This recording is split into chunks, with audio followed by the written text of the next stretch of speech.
Well, I love my son, don't get me wrong. I love my son, but I also love my granddaughter. And he approached me a few months ago and said my granddaughter, Aurora, needed braces. Well, I thought, he doesn't have any money, adequate amount of money to pay for her braces. So I said, you're asking me for the $5,000? And he says, yes. I said, okay, but I want to make sure that this goes for her braces. Well, months went by, and no braces. And so I'm just getting a little bit angry that he hasn't provided what my granddaughter needs. And I think that he needs to give me the money back so I can make sure that we take care of her braces, because obviously he's not going to do it. Pretty much, yeah. Really? Basically, yeah, we kind of had been estranged for a while.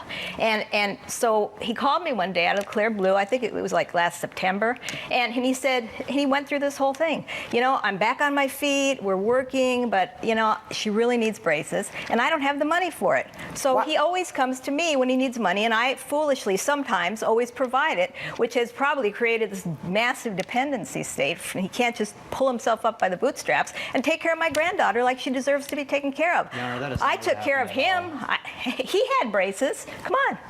Well, he claims that I'm overprotective. It's just ridiculous. tried to For a buy my while, daughter. Hold on a second. I'm going to let you explain it to me. For a while, he goes to college, he drops out, he's unemployed. Oops.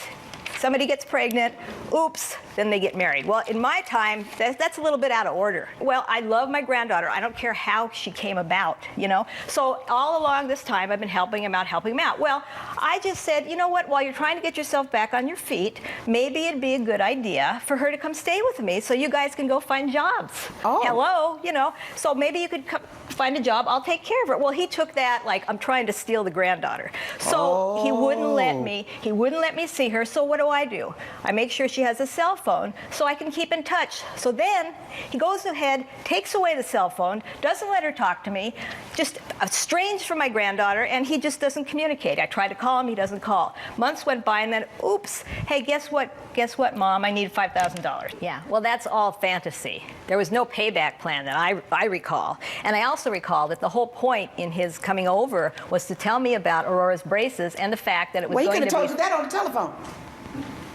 So He that's wanted the whole to make point nice. coming over. Because he wanted to make nice, because we'd been estranged, and he wanted big cash. He Okay, wanted so $5,000. you know your son's game, and if you thought it was game, why didn't you go for it? Well, that's a good point. Here's why I went for it. Because he promised me that it would go for her braces. Okay, I'd like to show you something, Your Honor. Further consultation. I'd just like to show you the check because I wanted to make it clear that that's what the $5,000 for, Your Honor. And Did you what it see the says check? is braces. Judge Mablean has ruled in favor of the plaintiff. The defendant has been ordered to pay $5,000. I just wanted to tell you, I love you just the way you are. And I know I need to learn how to relinquish this control. I love you too, Mom. And as the judge said, I need to use the money that people lend me for purposes intended.